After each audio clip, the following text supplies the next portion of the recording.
Mga pagkain sa Hilaga at Gitnang Luzon na nagpatakam ngayong 2024, ating balikan sa report.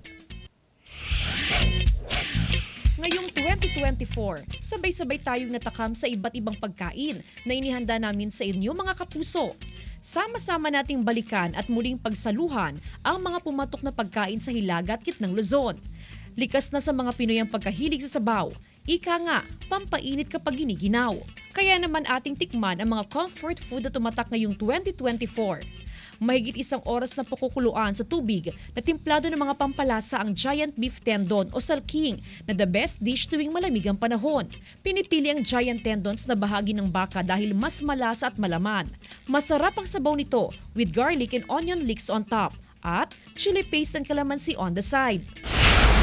Sa Kalasyaw, Pangasinan, binabalik-balikan ng masarap na kalaskas. Sino bang hindi matatakam sa kombinasyon ng laman at laman loob ng baka tulad ng liblibro, bituka at tuwalya? Mahirap patrasan dahil anli sabaw yan. Kung pas ka sa kalaskas, meron naman hot sizzling bulalo.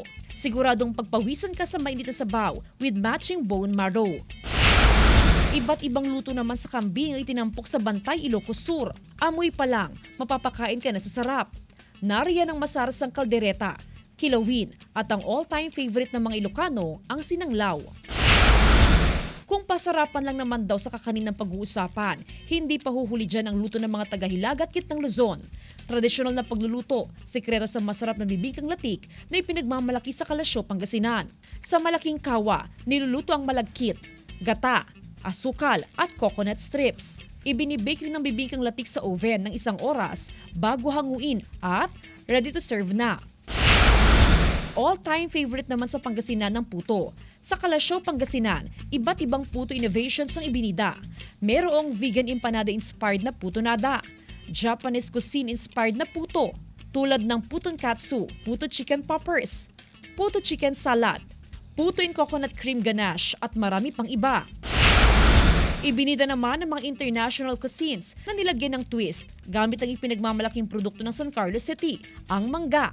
Merong tsakalaka ng South Africa, beef teriyaki ng Japan, shrimp kebab and salmon ng Australia, picadinho ng Brazil, chicken with baked potato and beans ng Canada, at pasta puttanesca ng France. Sa taong 2025, muli nyo kaming samahan sa nakakatakam at masarap na food trip adventure na tiyak mapapa-#craving satisfied ka. Jasmine Gabriel Galban, One North Central Luzon.